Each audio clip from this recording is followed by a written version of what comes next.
በስመ አብ ወወልድ ወመንፈስ ቅዱስ አሐዱ አምላክ አሜን።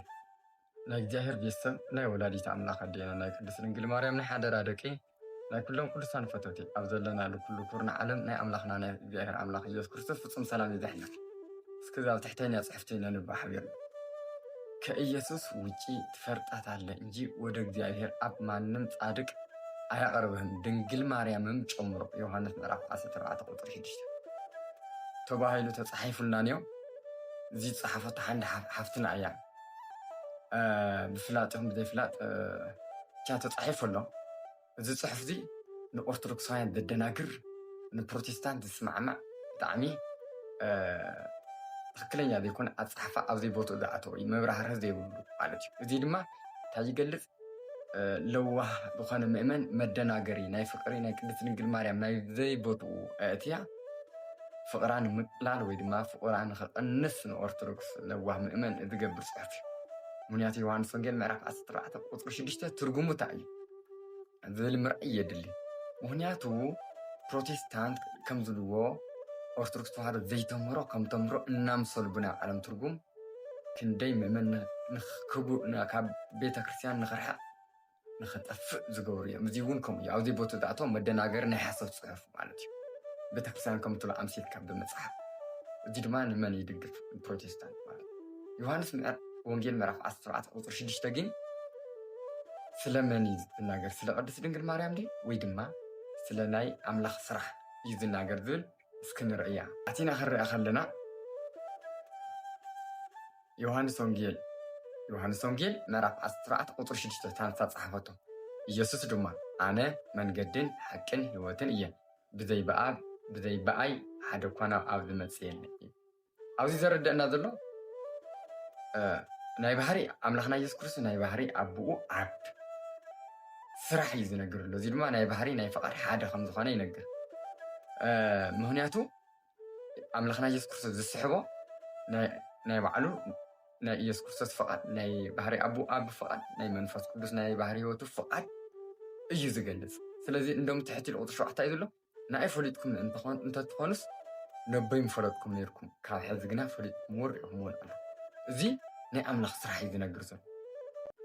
እቲ ኣብ መስቀል ተሰቂሉ ኣምላኽና ኢየሱስ ክርስቶስ መድሓኒትና ናይ ባህሪ መንገድን ሓቅን ህይወትን ዝኾነ ብባህሪኡ ተሰቂሉ ዓለም ዘድሕነሉ ናይ መን ፍቃድ እዩ? ናይ ሰለስትነቱ ናይ ስላሴ ፍቃድ እዩ። ናይ ኣብን ናይ ወልድን ናይ መንፈስ ቅዱስን ፍቃድ እዩ ዝገልጽ። ኣብዚ ህዚ ናይ ሓደ ጻዲቅ ወይ ናይ እመቤታችን ቅድስት ድንግል ማርያም ዝገልጽ የለን። ኮነ ኢልካ ናብዚ ቦትኡ እቲኻ ግን እመቤታችን ንምንቃፍ ዝግበር ዘሎ ኣጀንዳ ሓደገኛ ምዃኑ ዘረድእ እዩ። ኣብዚ ዓውዱ ዝኣተወ እዩ። ምክንያቱ እዚ ኣነ መንገድን ሓቅን ህይወትን እየ ኢሉስ ብዘይ በኣይ ሓደ እኳ ናብ ኣብ ዝመጽእ የለን ኢሉ። ናብ ኣብ ዝመጽእ የለን ብዘይ በኣይ ብዘይ ኣምላኽና ኢየሱስ ክርስቶስ ኢሉ ኣሎ። ረእዩ ዮሐንስ ወንጌል ምዕራፍ 6 ቁጽሪ 44 ድማ ክወስደኩም እየ።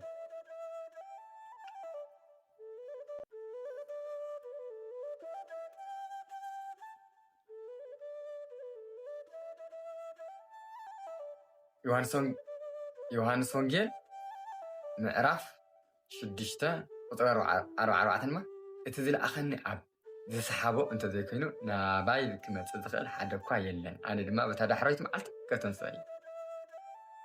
ግልጽ በቃ ኣብቲ ብዘይ ኣምላኽና ኢየሱስ ክርስቶስ ዝሰሓቦ ናብ ኣብ ዝመጽእ የለን ይብል ትጽሕፍ። ናብዚ መጺና ዮሐንስ ወንጌል ምዕራፍ 6:44 ተርግና ድማ ብዘይካ ኣብ ዝሰሓወሲ ናብ ወልዲ ዝመጽእ የለን ሓደ ፈቃድ ምዃኖም እዩ ዘረድ።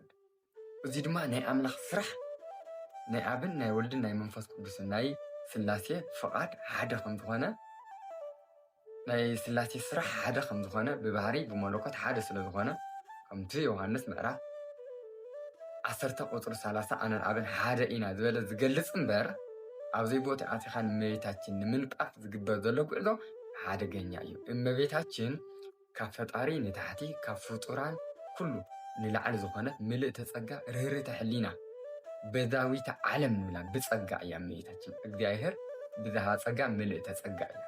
ቤዛዊተ ዓለም ንብላ ዘለና እውን ዓውዲ ምንባብ የድሊ። ናይ ዓለም ቤዛ መድሓኒትና ኢየሱስ ክርስቶስ ብባህሪኡ እመቤታችን እውን ናይ ዓለም ቤዛ ትበሃል። ብኸመይ? ብጸጋ እንታይ ስጋን ነፍስን ካብ እመቤታችን ስለ ዝወሰደ ምክንያተ ድሕነትና ይኩነኒ ከመ ትቤለኒ ስለ ዘለ ተብሎ ሉቃስ ወንጌል ምዕራፍ 1 ዘሎ በዚ ምክንያትና ንሪኦ። ስለዚ እዚ ኣካይዳ እዚ ንእመቤታችን ምንቃፍ ካልእ ኣጀንዳታት ንምልዓል ዝተገበረ ፅሑፍ ስለ ዝኾነ ሓደገኛ እዩ፣ ተቐባልነት የብሉን።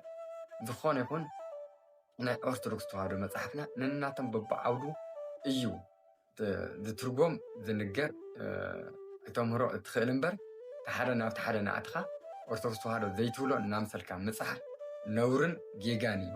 ዘውዝንዮ ፅሑፍ ተፃሒፉ ዘሎ ሓፍትና ፅሒፋቶ ዘላ እውን ልክዕ ኦርቶዶክስ ከም ተምህሮ ኣምሲልካ እዩ ተቐሚጡ ዘሎ። እዚ ድማ ነውሪ እዩ እሞ ካብ ከምዚ ነገር ዓይነት ስሕት ኣካይዳ ንጠንቀቕ።